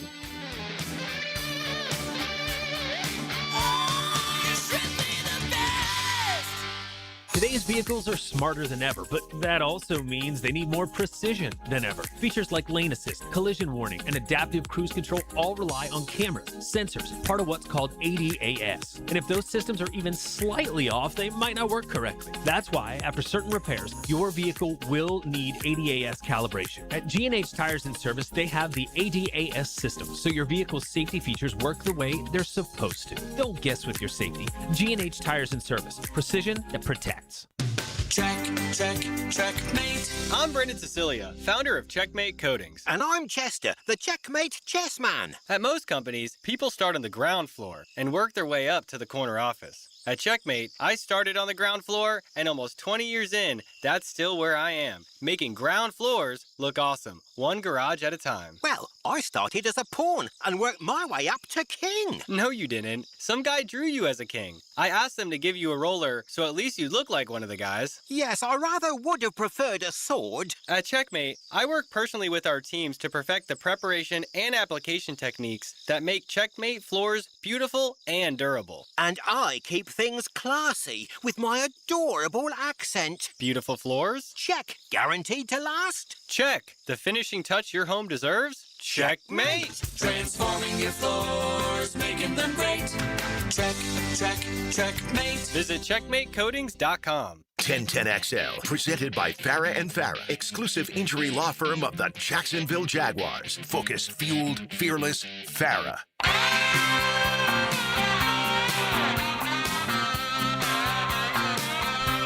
Taylor Dahl, Tom McManus, JJ LaSelva filling in for RJ Saunders. I'm Lauren Brooks with you. Time now to see what's come into Lauren's Lane. Now, Lauren's Lane. Opened up by Closets by Design. Imagine your home totally organized. All right, we're going to talk a little basketball, y'all. That's because the NCAA has taken the steps to expand the men's and women's basketball tournaments to 76 teams. It's on track to be formalized in the upcoming weeks, and then it will take place this next season. The tournament will go from 68 teams. It was, of course, 64 for the longest time. Then they decided that those 2 play-in games would be fun with those final 4 teams to get into the tournament, not the final 4 teams. And then now they're going to expand. It's not my favorite thing. I would have kept it at 68. Honestly, I probably would have kept it at 64, but fine, 68, sure. I don't love the expansion to 76 teams. I think that's too many. But at the end of the day, that it's going to make those extra teams more money and every team that's in it more money. So we always know what happens. Greed wins out. Everybody deserves a chance to get in the tournament. Well, there's 300 and something basketball teams. So it's just, for me, it's like watering it down a little bit. Just have the best, the 64 best. Right. You know what? The playing games are fine. They're cool. But what's next? You going to go up to 90? You know, down the road, you're going to go up to 100. You going to let everybody in like in 30 years? You know what I mean? No, you're not. You got to cut it. You know, it's like trimming the fat in football. I was about to say, you're talking to the trimming the fat. Exactly. And to remind people, Tom's idea of trimming the fat would be, for instance, a school like Boston College potentially would not be in the Division I, so to speak, or I'll say the power conference. 2 power conferences going at it. One day that will happen, I and believe. What he believes a team should be in for, I think, is what we still have to decide. Like, is it their record over the last 20 years? Is it their record that over the last 50 years? Yet, but you can, you look and look, the fat has changed because of the NIL and the transfer. Right, Indiana would have been. Indiana was the fat. Trimmed. 3 years. You got to cut them off with a chainsaw a long time ago. And then the question becomes, in your world, can you relegate teams? Like after, let's say Florida right now. Florida has been in the power conferences, but Florida has underperformed. Is Florida getting relegated out? But then can they also get promoted to come back in? No, Florida would be in. So schools that don't make it are just out forever into a different non-power into the next conference. Yeah, and they'll have a TV deal too, so everybody will be happy. They'll get their money. Like Iowa State. Where does Iowa State fit into your fat? Iowa State. Or protein. They'd probably be. I'd have to look at it, like on the edge, maybe. I mean, I look at the SEC. I would think almost maybe Vandy, although they've been better. Vanderbilt has been a lot better. Arkansas is gone though. Maybe, I don't know. You'd have Missouri's to look been pretty good under Eli Drinkwitz, but I know you'd like them all in their LB, but I don't know if all of them will get in. I'm not saying I need them all. But I would trim I'd probably trim maybe Wake. Sorry, Wake Forest fans. I'd trim maybe Boston College. I would look at the ACC. There's plenty there that should be in their own smaller conference, in my opinion. Duke just won the ACC championship in football. They're the outlier, 1 in a million. Let's see what they do, But that's what I'm asking is what's your formula? They can never get back in. I Is what her question what is it? A revolving door? What is this? It's not a hotel. You have some sort of game at the end where you have the chance to get back in, and the other team gets kicked out. That other conference will have a chance to get in the tournament of the big But people complain about that now. It's having the group of five. How they actually had 2 schools, but moving forward, potentially only 1. Well, look, it's like basketball. You got 68. 2 playing games, you get in, right? But see, basketball to me is so different because we've seen mid-major teams, like a University of North Florida, for instance, obviously, a Jacksonville University at times. Those teams have been able to compete with some of the Power 4 teams and be able to make it into the NCAA tournament. Like a Cinderella story. So you're talking about? Well, JU in the 70s was one of the best teams in all of the country. Obviously, things have changed a little bit. But they'd be on the but basketball, like I said, is different because you only need 7 to 8 really good players, right? And in football, it's completely different than that. And so that's where, I think you're going to kill certain programs. Let's say Arizona State. Is Arizona State making it or not making it? Just the quick yes or no. Top of my head, I'd say yes. Okay, Arizona State is going to make it, but maybe Arizona's not. Well, for the sake of conversation. I don't know if that's an accurate Stay me in. We have to go through his whole rankings. Well, you got to go through the comment. I can't sit here and name all the teams that I just want to pick a school. I did it at one time, though. I wrote it down, too. I have to go back in my notes and see. I want to pick a school. Let's say Rutgers or... Rutgers would be probably part of the fat. Okay, so Rutgers, if Rutgers is out, I don't know if their athletic department can survive without the proceeds that football and the profit that football makes for all the other athletic proceeds. Teams. So they'll still have a TV deal, right? They'll be on ESPNU or something. I don't know. And I don't know that is sustainable. I don't think people are going to watch that lower level of college football. If it's completely separate from everything. But that's not enough to get the TV rights to then get enough revenue to keep the athletic department Well, maybe around. it's a regional TV deal. So they'll get some money. They'll be on TV. I mean, Boston College was on TV. They had, It'll be like but they're in part of the Power Four. No, I mean, way back when we were independent, we were always on TV. It'll be like the WNBA needing money from the NBA. That second power school will need money from that. The main whatever you want to call it. I don't know why you want to title it. But going back to your point, Lauren, about the basketball, and I know I probably am like one of the few outliers when I don't really care. I think that to me, because I'm not a diehard college basketball fan, just like expanding a bracket and getting to pick a few more games doesn't feel like it affects me. And especially because we live in this world now where it's like we're seeing the 1 and 2 seeds in the end anyways. So what does it matter if you get a couple more bad games possibly in the beginning, because we're already starting to see that. And we've talked so much about how basketball is changing from Cinderella story because of the way that kids can transfer in NIL money and all of that now anyway. So I think it's more so they know how big that sport is when it comes to betting and gambling, and now you get more games to bet and gamble and add to your bracket, and I think that's what they're focusing on.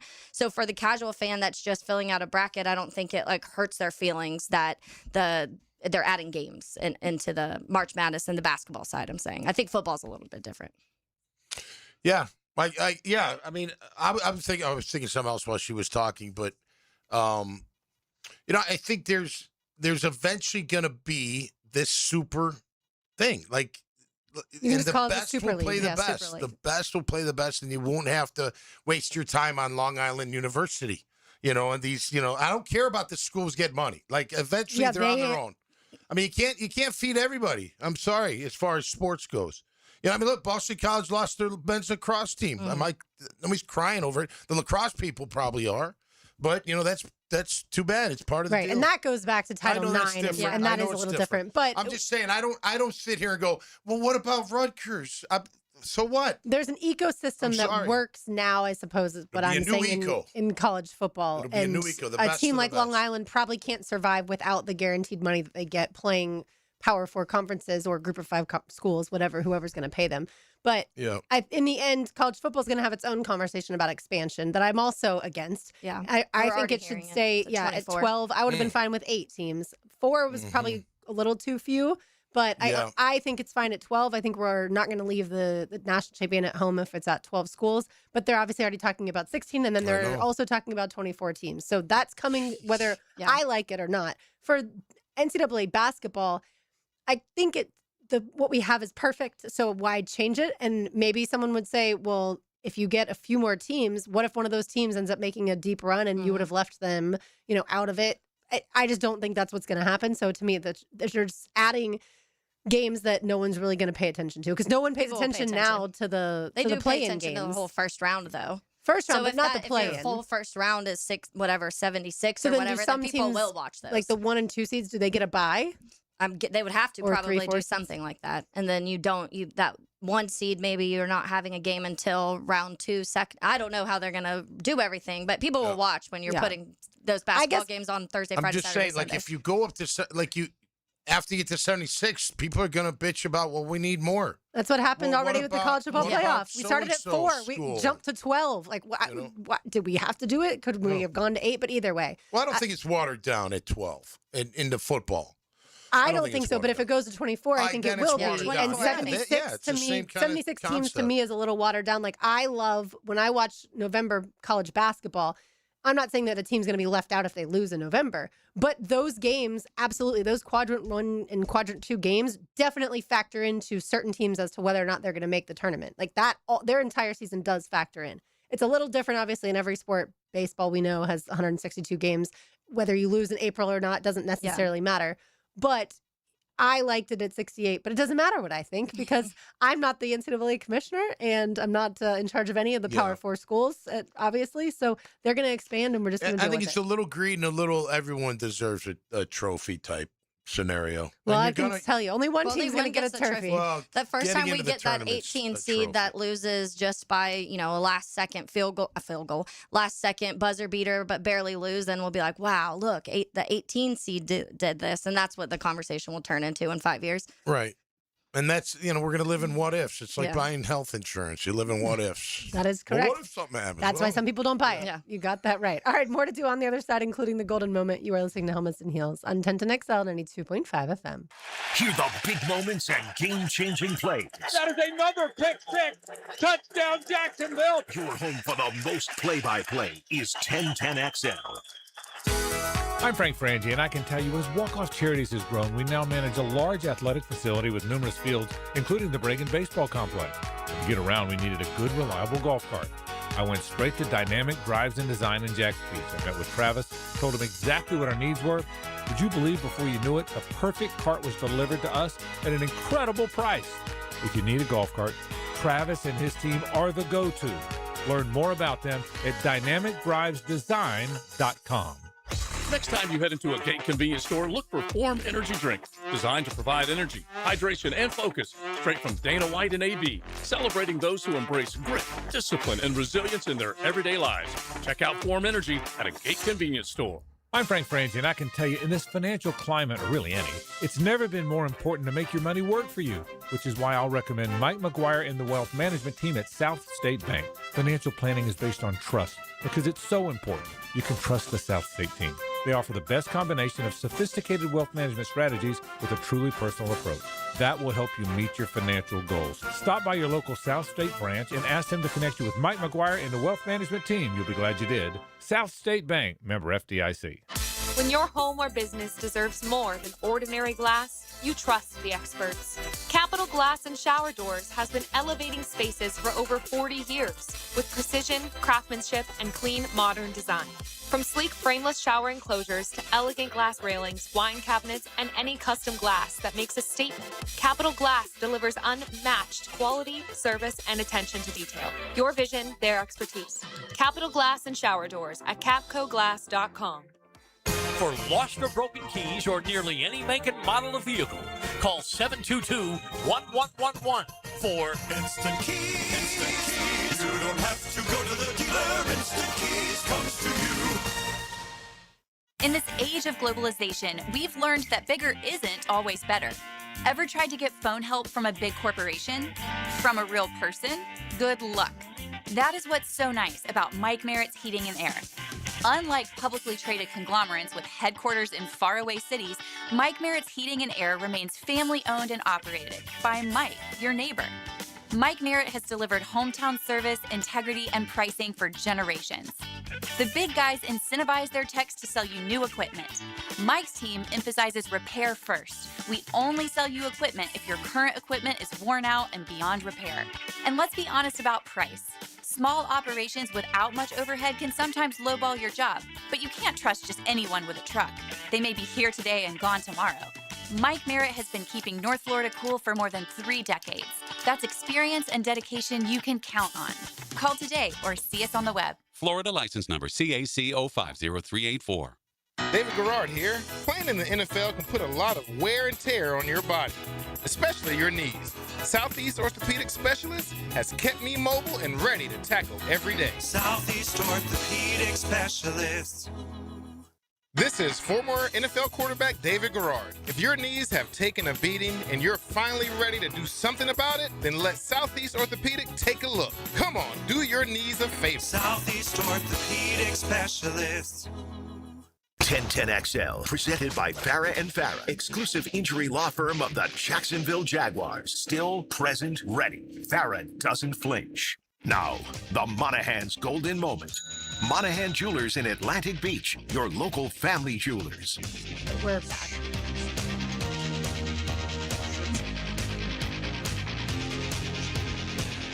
The golden moment. We'll get Lauren going. The golden moment. We will talk a little bit about more of the draft. Still coughing. Shout out to several people. Connor O'Neill coming on to talk about Wesley Williams with us. The couple Jaguars pick. We also talked about Pregnon with John Hellcamp.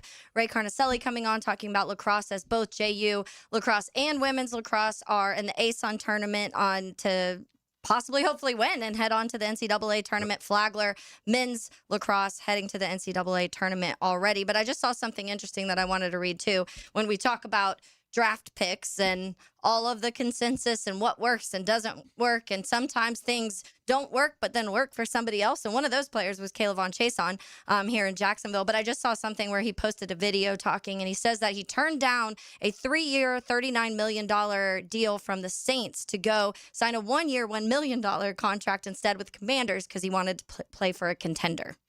Isn't that interesting? Because Caleb Von Chason obviously played at LSU, so you would think that he would have been like Travis Etienne, who's from that area, and said, yeah, I'll take the money, and it doesn't matter if I'm playing for a contender or not. It was 1 year. What did he get, 10 mil? 11. Yeah.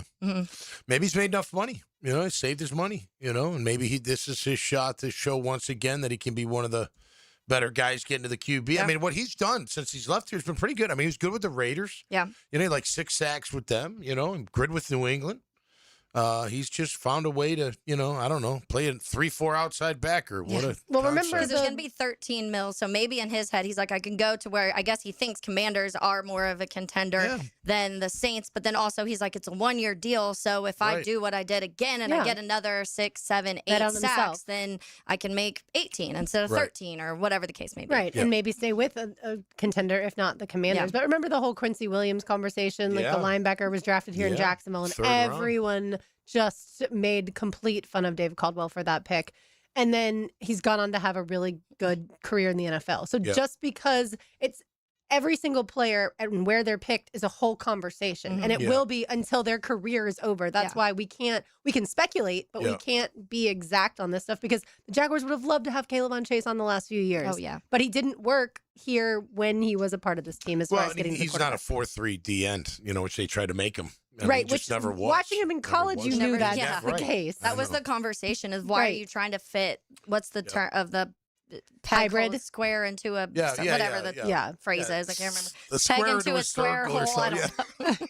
A square peg into a round hole. That is the cliche or the phrase. We need Lauren here to clean us up, man. She just cleans it right up. This is what it is. Clean up on aisle 3.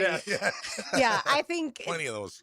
Hybrid players are tricky, right? Like Yannick Ngakoue. You think he can do everything, and then once he gets in the scheme, you say, oh, well, actually, he's really good at getting to the quarterback and really good at strip sacks, but he can't do anything against the run. And so sometimes those tweeners or hybrid players, however you want to call it, tweeners don't always work. That's why, like, if you're a tweener, you'd rather play in a 3-4 because you have that big end next to you. Exactly. Like Dennis Gardeck, I think, is a good example. Stand him up next to a big end or tackle, whatever that slides out, and then let them use the space. That's the thing. Like when you're a lot of times, unless you're in a 9 technique, which is really wide, you're right on the outside of that tackle. You don't have a lot of space to work with. And if you're smaller, you better be wicked quick with like great moves, you know, like you get them off balance and all, like a Dwight Freeney type, you know. But if you're not, you need space. You need to get out a little bit and give me a little room to work with, so maybe I can, you know, out athletic them or out move them, you know, that type of thing. So. Well, good for Chason, man. I mean, but remember that it was an A draft grade. Even Henderson got an A, and I'll remember that. We're like A's. But, sometimes, you know, look, I think a lot of times with NFL especially, they get their ego can get in the way where they're like, oh, let me get them. Let me take them. Let me have them. Absolutely. Even if you fail at one place, another team's sitting there going, I'll take that. Yeah. Like there'd been if you said Brian Thomas was on the open market for a trade, there'd be multiple teams that'd be like, I'll take a shot at with this kid. Are you kidding me? He's tall and fast. He can run. The first round pick, not the undrafted free agent. No, right. Yeah. I mean, people still kept doing that years into Baker Mayfield and Sam Darnold. It was multiple stops for each of them that weren't seeming to work, and teams were still like, no, I think I can be the team that can fix that. And it ended up working out. Yep. And so I do think that sometimes we talk about that lack of patience, the lack of not being in the right spot, the wrong coaches, things like that. A lot of things can factor into that. But I think a lack of patience is one of the bigger things in the NFL. And I think the world in general is not just understanding that sometimes it takes a little bit more time for some of these guys. And it will be interesting to see this new world as we're talking about college football and the amount of time some of these guys have played. Is this going to make them more ready for the NFL? If they transfer a lot, are they going to be less ready because they really haven't been able to develop a lot of these traits because instead they've been learning playbooks at multiple places and new offenses or defenses? It'll be interesting to see these next few years of players who have started this new world of just what college football's turned into. Well, and you want to know why they transferred too. If it's, I got benched and I'm leaving, the kid from, that kid. By the way, getting a couple tryouts as a slot receiver and camps this, I think or whenever the tryout camps are. But yeah, I mean, listen, a guy like that, especially, like you miss on that and it hurts you a ton. I mean, it's just. Which is interesting because Mike Norvell had Jordan Travis, who everyone thought should be a receiver, but ended up being obviously such a good quarterback. Matt Miller, by the way, has he put out a list of his 100 best picks, steals, and fits for NFL teams. Take a guess, a wild guess as to the only player that the Jaguars picked. That would be on that list. So he said the Jaguars were panned for making a bunch of reaches in this class, but Pregnon wasn't one of them. He had some late round one buzz in the pre-draft process and fills an immediate need at right guard. So that sentence alone, I thought interesting. Immediate need at right guard. It's not like the Jaguars moved on from McCary, but just to plug that away. And then it shouldn't be a surprise if he's the week one starter there, but Pregnon's beauty is his versatility, given his 12 starts at right guard at Wyoming, 39 starts at left guard at USC and Oregon. The Jaguars don't have long-term solutions at either spot, with Ezra Cleveland locked up for only one more season at left guard. Pregnon is one of the most likely third-rounders to start as a rookie. We'll see on that part whether he wins the job, but I do find that, or I have thought that the Jaguars have been selecting players, whether it's Jonah Monheim, Wyatt Milam, or now Emmanuel Pregnon, that I think will be their long-term fits at left guard, center, right guard, however it works out. And look, example with Pregnon, he played for 3 different schools, but he was good at every school. So he's probably, like, he went from Wyoming to USC, you'd understand that. Oregon probably said, hey, we'll pay you a bunch of money. Why don't you come up here for this? So that's like, that's no big deal. But that's what you got to find out is what I totally How did Baselli not keep Pregnon at USC and pay him? Which is also crazy because that line sucked. USC's line has been really bad recently, but that's you're looking at a whole line, not just one person in that. But I saw that list earlier too, because the Colts have like 4 or 5 guys on this list. CJ Allen, who they got at obviously 15. AJ Halsey, who was somebody that I mentioned for this team several times out of LSU. Jaden Farmer was one of the guys. Caden Curry, another guy. So they had a lot. Oh, and Deion Burks, wide receiver, that they got late at 92. So they had, I think that was 5 guys land on the list when it comes to how they drafted. So that's where when people from the outside are starting to be like, we don't totally understand this, those are some of the things. And like, how quickly do you really feel like you're a better football team than you were in December? That's going to be the ultimate question. I think from the outside, the answer for a lot of people is no for the Jaguars, just because they feel like the loss of Devin Lloyd and ETN wasn't totally replaced in an upgrade. There's some questions there. Yeah, I mean, look, and again, on paper, like Farmer, like, okay, that's a name. Like, he was considered a tough guard, physical and whatnot. But we don't know if he'll work out in the NFL. Yeah. He could just be another guard that doesn't make it. I mean, there's so many, the cut line, where that's at. I mean, there's so many guys you could draft 5th round, 6th round, 4th round, 3rd, whatever. They just don't make it. For whatever reason. We are wrong on Quincy Williams. That guy could play ball. He could run like crazy. I think he had people in front of him. It's hard to break into the lineup at that time. But still, he turned out to be an actual good pick for Dave Caldwell. But, those things are just... You just never know until you get him in the building is what I'm saying. You just never know. Like John said, our Borkircher, he's not a great blocker. We're like, well, everything we've heard, he's a great blocker. He said, I don't think he's a great blocker. Well, who knows? Well, we're going to find out when you get him in the field and in the within the organization and see if he is. And maybe he really is, or maybe he's not. We're going to find out. And let's be honest. I was going to say this earlier when we were talking about the placement of or the selection of Pregnon where he was versus Berkacher. The 49ers obviously traded up to get Trey Lance, a quarterback. Normally, if you miss on a quarterback, you set your franchise back for 10 years, 5 years, whatever it is.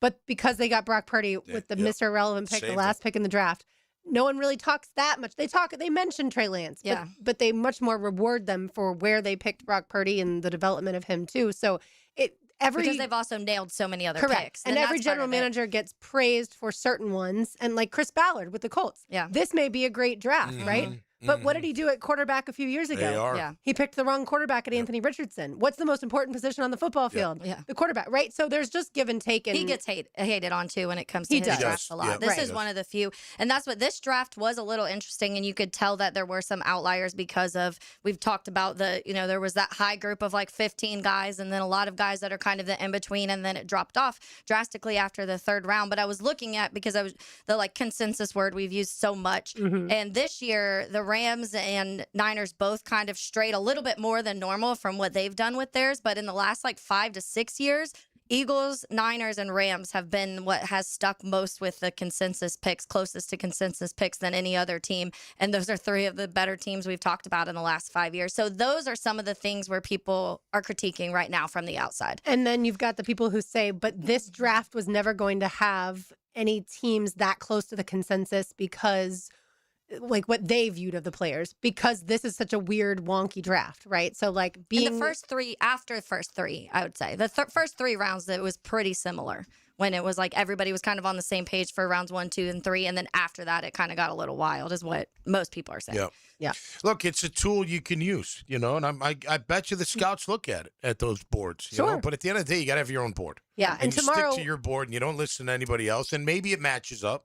And maybe it doesn't. Right. But you got to stick to your board and what you believe in. Tomorrow we'll play the cut of James Gladstone on the Ozone podcast. We didn't have time today because we had a ton of guests. But want to talk about or want to listen to that and let people hear what they think as far as that consensus is concerned. Pest of the day on the other side. Don't go anywhere. It's Helmets and Heels. 1010 XL, 92.5 FM. Streaming live from the XL Digital Studios. Polished by Harbor Dental Care, the locally owned smile restoration experts. Save up to $400 on Browning gun safes right now at Green Acres Sporting Goods. During the Browning tax refund rebate, get up to $400 back on select safes, built to protect your firearms, valuables, and peace of mind. Green Acres is Northeast Florida's largest Browning dealer, with the selection ready for you today.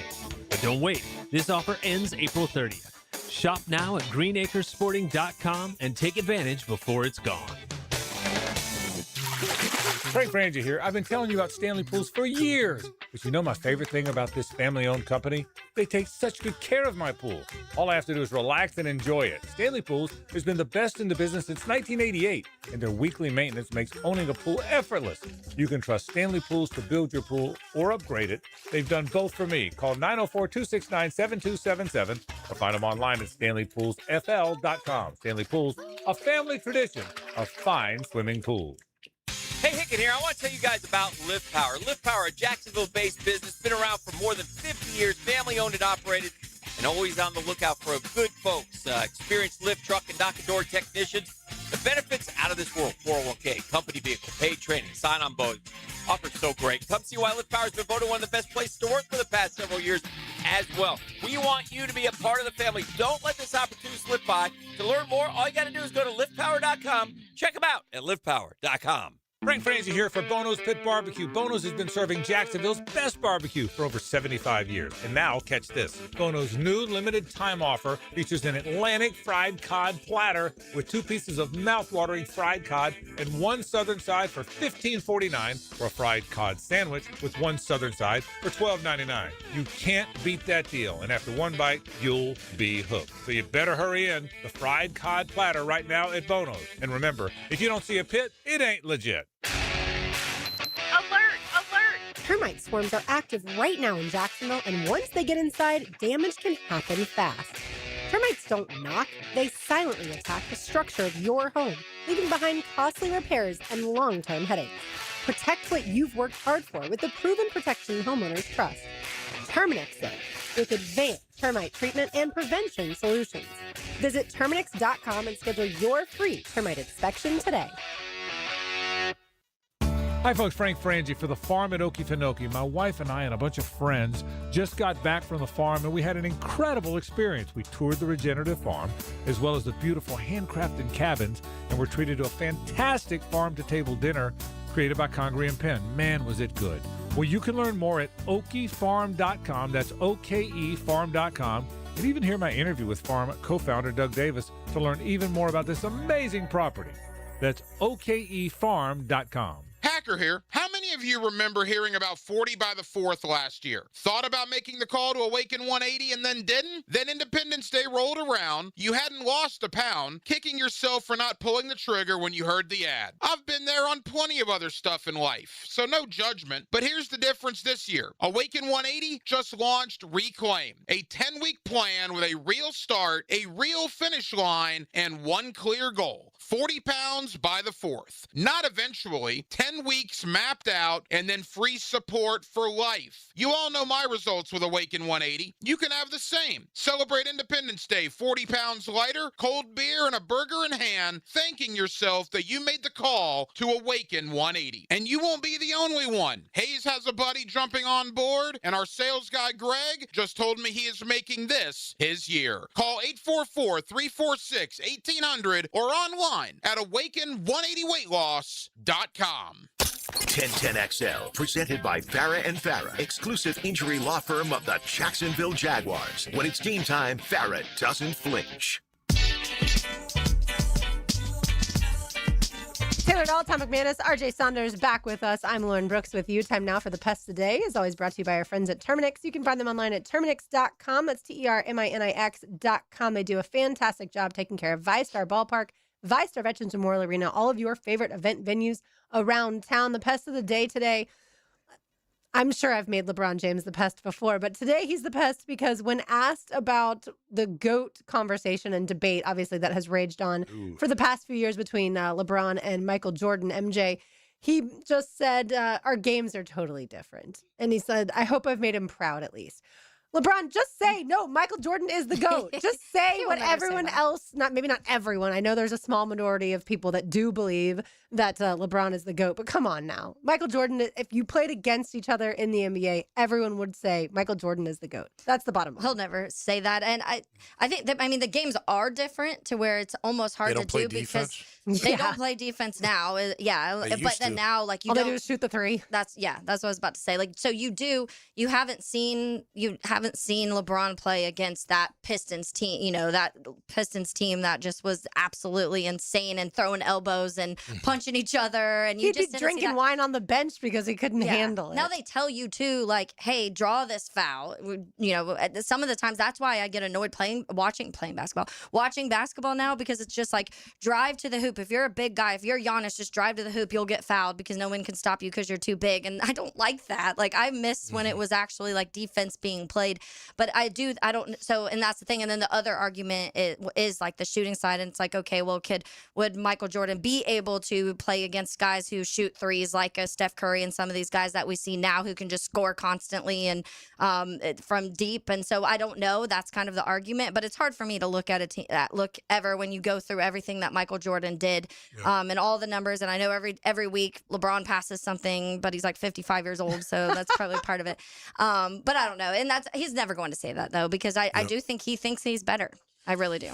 Well, he might think he's better as an individual player, but, the hardware speaks for itself. And look, Jordan was also Defensive Player of the Year many, like 6-7 years in a row. That guy was unbelievable. And look, they won 3.